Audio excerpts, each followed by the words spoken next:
KPCC അധ്യക്ഷ ചുമതലയിൽ നിന്ന് മാറി നിന്ന കെ സുധാകരന് തിരികെ പ്രവേശിക്കുകയാണ്.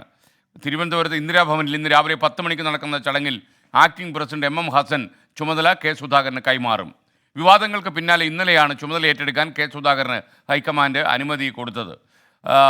ബലാത്കാരമായി പ്രസിഡന്റ് സ്ഥാനം ഏറ്റെടുക്കുമെന്ന രീതിയിൽ തിരുവനന്തപുരത്ത് വാർത്തകൾ പ്രചരിച്ചിരുന്നു. എന്നാൽ അവസാനം ഹൈക്കമാൻഡ് അദ്ദേഹത്തിന് അനുമതി കൊടുത്തു. ഹരികൃഷ്ണൻ ചേരുന്നു. Harikrishnan, good morning. പറയൂ.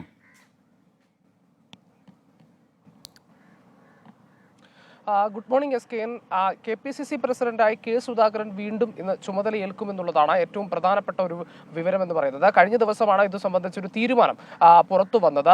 ഈ കണ്ണൂരിലെ MP സ്ഥാനാർത്ഥി ആയതിനു ശേഷം, കണ്ണൂരിലെ ഈ പാർലമെന്റ് സ്ഥാനാർത്ഥി ആയതിനു ശേഷം ഈ തരത്തിൽ ഈ നേതൃമാറ്റത്തിൽ തികഞ്ഞൊരു അനിശ്ചിതത്വം ഈ പാർട്ടിക്കുള്ളിൽ തന്നെ നിലനിന്നിരുന്നു. ആ ഒരു അടിസ്ഥാനത്തിൽ കൂടിയാണ് ഇത്തരത്തിൽ കെ സുധാകരനെ ഈ പ്രസിഡന്റ് സ്ഥാനത്തു നിന്ന് മാറ്റുന്നു എന്നുള്ള വാർത്തകൾ പ്രചരിച്ചത്. പക്ഷേ അതിന് വിരാമം ഇട്ടുകൊണ്ട് കെ സുധാകരൻ വീണ്ടും KPCC അധ്യക്ഷ സ്ഥാനത്തേക്ക് തിരിച്ചെത്തുന്നു എന്നുള്ള വാർത്തയാണ് ഏറ്റവും പ്രധാനപ്പെട്ടതായിട്ട് നടക്കുന്നത്. അതിൽ ഏറ്റവും പ്രധാനപ്പെട്ട ഒരു കാര്യം എന്ന് പറയുന്നത്, ഈ കണ്ണൂരിലെ MP സ്ഥാനാർത്ഥി ആയതിനു ശേഷം ആക്ടിംഗ് പ്രസിഡന്റ് ആയിട്ടുള്ള MM ഹസന് ഈ ചുമതല കൈമാറിയിരുന്നു. അതിനുശേഷം ഈ കഴിഞ്ഞ 4-ാം തീയതി നടന്ന ഈ KPCC നേതൃയോഗത്തിൽ ഇത്തരത്തിൽ ഈ മാറ്റം, അതായത് ഇത്തരത്തിൽ സംഘടനാ ദൗർബല്യം കാണിച്ചുകൊണ്ട് പാർട്ടിക്കുള്ളിൽ തന്നെ ഇത്തരത്തിൽ KPCC പ്രസിഡന്റ് സ്ഥാനത്ത് നിന്ന് കെ സുധാകരൻ മാറണമെന്ന ചില ആളുകൾ അല്ലെങ്കിൽ ചില പാർട്ടിക്കാർ തന്നെ മുന്നോട്ട് വെച്ചിരുന്നു. അത് സംബന്ധിച്ച ചർച്ചകളൊക്കെ നടക്കുകയും ചെയ്തിരുന്നു.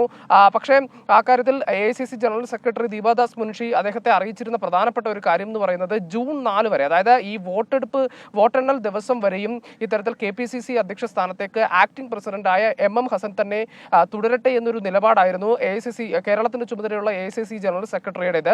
അതിനുശേഷം നമുക്ക് ആലോചിക്കാവുന്ന തരത്തിലുള്ള തീരുമാനമാണ്. പക്ഷേ ഇതിൽ കടുത്ത അതൃപ്തിയാണ് കെ സുധാകരന്റെ ക്യാമ്പിന് അല്ലെങ്കിൽ അദ്ദേഹത്തിന്റെ വിഭാഗത്തിന് ഉണ്ടായിരുന്നത്. അദ്ദേഹം അത് പരസ്യമായി പ്രകടിപ്പിച്ചില്ലെങ്കിൽ പോലും ഹൈക്കമാൻഡിൽ കടുത്ത സമ്മർദ്ദം ചെലുത്തി എന്നുള്ളതാണ്.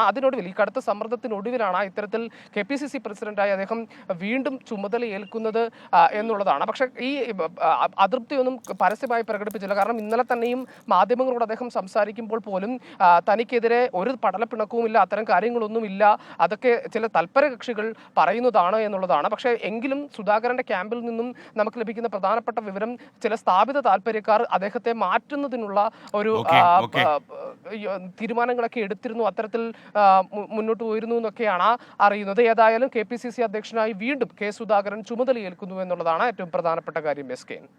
Okay, thank you Harikrishnan.